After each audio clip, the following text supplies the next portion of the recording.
Welcome to 37 news. చదువుతున్నది శ్యామ్ కుమార్. నిరంతరం వార్తల కోసం చూస్తూనే ఉండండి మీ 37 న్యూస్.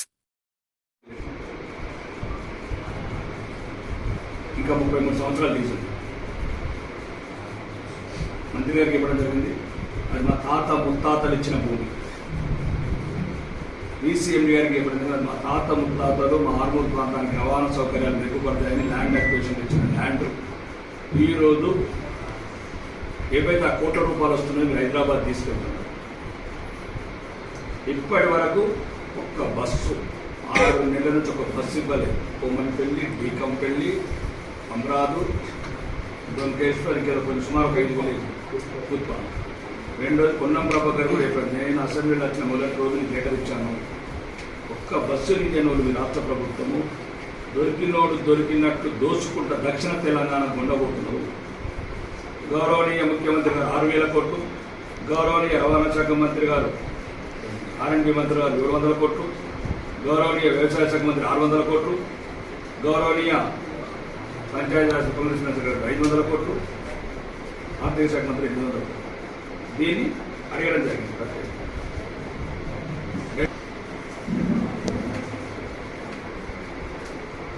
కుమార్ గారికి రిప్రజెంటేషన్ ఇవ్వడం జరిగింది. 12 మంది మంత్రులు డిసెంబర్ 7 నుంచి ఇప్పటి వరకు ఏమేమి తీసుకెళ్ళారు అది కావాలి. 6 మురికే తెచ్చారు. కాబట్టి ఎవ్వరికి తల వచ్చేది లేదు, తల దించేది లేదు. అభివృద్ధి ముఖ్యం. ఇక్కడున్న మిగతా పార్టీల వాళ్ళు కూడా అభివృద్ధి రాజకీయాలు మళ్ళీ ఎన్నికల మళ్ళీ తడిన రిప్రజెంటేషన్ మన ప్రాంతం మన అప్పులు తీసుకొచ్చారు. 23,000 కోట్లు తీసుకొచ్చారు. దాంట్లో ఆర్మూర్ వాళ్ళ వాడకూడదు. ముఖ్యంగా మీడియా మిత్రులు చెప్తున్నాను, దయచేసి ఎవరి మాటలు నమ్మకుండా ఈ బెనిఫిషియర్స్ ఏవైతే స్కీమ్స్ ఉంటాయో మీ సాయం చాలా అవసరం. ఎందుకంటే అనర్హులకు వస్తే ఎప్పటికీ అర్హులకు చేరుకోలేదు. ఇల్లు కానీ ఆ పెన్షన్ కానీ ఏదైతే రాష్ట్ర ప్రభుత్వం ఉన్నదో సుమారు అసెంబ్లీ బడ్జెట్ సమయంలో అన్నిటికన్నా అనిముత్యం ఆర్మూర్ ప్రాంతం చాలా అభివృద్ధి పోవడానికి ముఖ్యమైన ఇంటిగ్రేటెడ్ మోడల్ స్కూల్. ఈరోజు తెలంగాణలో నా మొదటి ప్రసంగంలో కొడంగల్కు తీసుకెళ్ళినట్టు ఉత్తర తెలంగాణ ఇవ్వాలని ముఖ్యమంత్రి గారు అంటే ఒప్పుకున్నారు.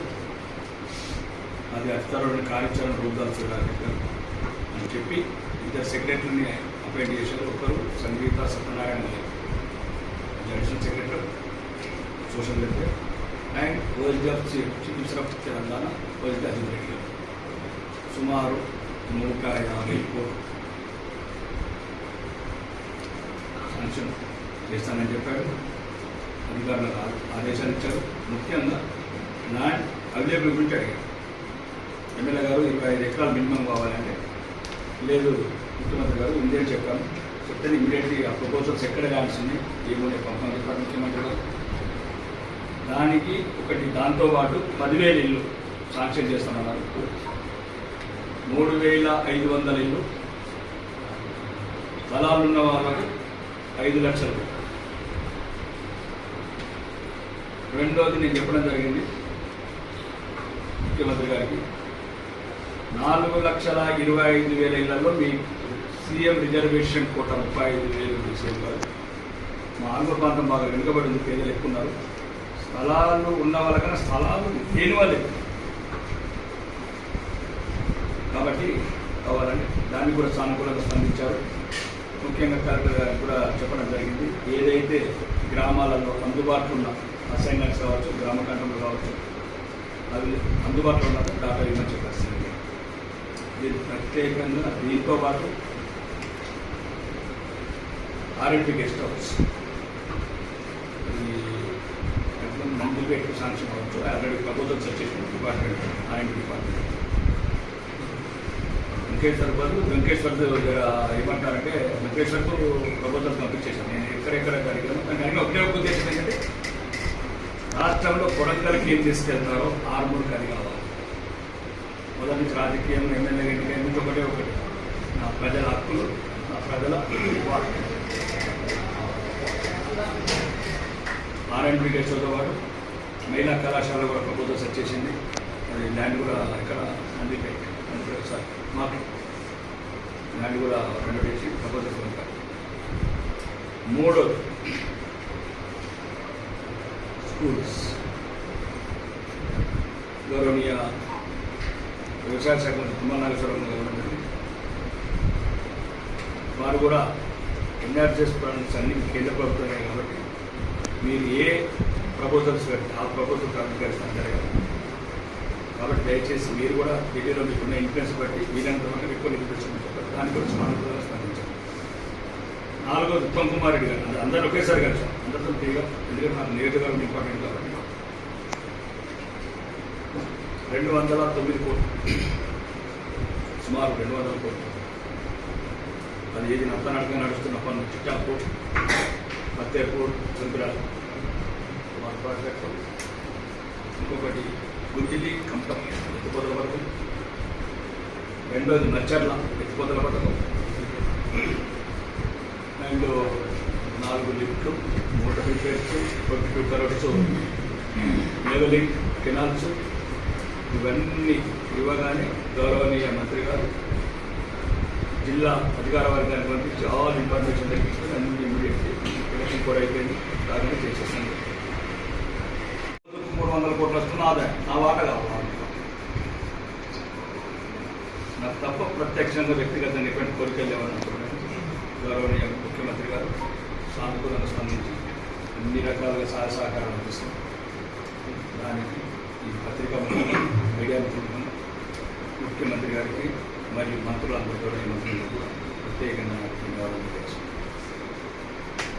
విదేశాలకు నాతో పాటు రాష్ట్ర ప్రభుత్వ ప్రతినిధులుగా గౌరవనీయ మంత్రివర్యులు కుమ్మటిరెడ్డి వెంకటరెడ్డి గారు అండ్ గౌరవనీయ మంత్రులు శ్రీధర్ బాబు వారు కూడా రావడం జరిగింది. మేము వెళ్ళిన ముఖ్య ఉద్దేశం ఏంటంటే నా ప్రాంతానికి ఎంతో కొంత పరిశ్రమలను తీసుకురావాలి. స్పెషల్ ఎకనామిక్ జోన్ అనేది 10 సంవత్సరాల నుంచి ఎక్కడేసిన కొంత అక్కడ ఉంది. అక్కడ దానికి సంబంధించిన ప్రమోటర్స్ని కలవడం జరిగింది మంత్రి గారి సమక్షంలో. ఒక సుమారు 5 నుంచి 10 మంది ఇండస్ట్రీస్ని చర్చలు జరిపాం. లక్కంపల్లి స్పెషల్ ఎకనామిక్ జోన్లో 10 మంది ముందుకు వచ్చారు. అక్కడ ప్రమోటర్స్ మోహన్ రెడ్డి గారు అని ఎవరైతే special economic zone promoters Mohan Reddy గారు వాళ్ళందరూ సమక్షంలో కూర్చుంది. ఎక్కడంటే ఫారిన్ డైరెక్ట్ ఇన్వెస్ట్మెంట్స్లో కేంద్ర ప్రభుత్వ రాష్ట్ర ప్రభుత్వ ఆమోదం కావాలి. రాష్ట్ర ప్రభుత్వంలో స్పెషల్ ఎకనామిక్లో కొంత ల్యాండ్ ఇష్యూ ఉంది. అప్పుడున్న గత ప్రభుత్వంలో ఉన్న మాజీ ఎమ్మెల్యే గారు కావచ్చు, సుమారు ఒక 200 ఎకరాలు మళ్ళీ గవర్నమెంట్కి అటాచ్ చేయడం జరిగింది.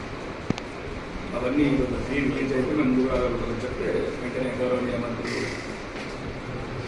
కోమటిరెడ్డి వెంకటరెడ్డి గారు, శ్రీధర్బాబు గారు సానుకూలంగా స్పందించి వీలైన తొందరలో చేస్తామని చెప్పాను. కర్ణాటకకి బాగా నందిపేట ప్రాంతం వెంటబడింది. దాన్ని సానుకూలంగా స్పందించారు. వీలైనంత తొందరలో అవన్నీ రాష్ట్ర ప్రభుత్వం అనుమతులన్నీ క్లియర్ చేసి పరిశ్రమలు సుమారు 10 పరిశ్రమలు అవ్వచ్చు. ఆ 10 పరిశ్రమలు వచ్చిన తర్వాత దాన్ని బట్టి ఎలా ఎంప్లాయ్మెంట్ జనరేట్ అవుతుంది అక్కడ ఉన్న సిచ్యువేషన్ బట్టి ఇంకా మిగతా వాళ్ళకి కూడా ఫ్రెండ్లీ ఎన్విరాన్మెంట్ క్రియేట్ చేసి మా తరపు నుంచి స్థానిక శాసనసభ్యులుగా ఎటువంటి ఒత్తిడులు, ఎటువంటి వాటాలు, ఎటువంటి అవినీతి, ఎటువంటి పర్సెంటేజ్ ఉన్నాయని బహిరంగంగా చెప్పాను. లేక మంత్రుల ముందు చెప్పాను. ఇప్పుడు పత్రిక ముందు ఏ పారిశ్రామికవేత్త అయినా ఏ ఇండస్ట్రీస్ అయినా ధైర్యంగా సంతోషంగా ఆనందంలో రావచ్చు, పరిశ్రమలు పెట్టుకోవచ్చు, ఫ్రెండ్లీ ఎన్విరాన్మెంట్లో ప్రోత్సహిస్తాం. మూడోది స్కీమ్స్. ఏదైతే స్థానికంగా ప్రజలు ఎదుర్కొంటున్న సమస్య,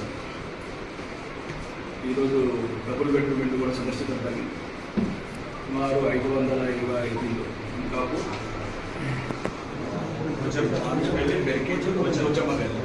అన్నీ కూడా ఫైనల్ స్టేజ్లో ఉన్నాయి. ఇమ్మీడియట్లీ ఒకటే చెప్పాను అధికారులకు, బీఆర్ఎస్ లేదు, కాంగ్రెస్ లేదు, బీజేపీ లేదు. ఎవరైతే అర్హులు ఉన్నారో ఇమ్మీడియట్లీ ఫైనల్ చేయండి. గ్రామ సభలు పెట్టండి, అధికారులతో గ్రామ సభలు పెట్టండి. ఏదైతే లిస్టు రాజకీయాలకు అతీతంగా రాజకీయ నాయకుల ప్రమేయం లేకుండా ఇంక్లూడింగ్ మీ ఆల్సో ఆ లిస్ట్ కూడా ఫైనల్గా మీకు ఏదైనా జరుగుతుంది విలేకరులకు మీరు కూడా వెరిఫికేషన్ చేసుకోవచ్చు. ఎవరి అనర్హులకు వస్తే మా దృష్టికి తీసుకురావాలి. మనందరం అన్ని రకాల ప్రయత్నం చేసినప్పుడు కొన్ని లూప్ హోల్స్ ఉంటాయి. లూప్ హోల్స్ మీద గురించి అర్హులకు ఇవ్వడానికి.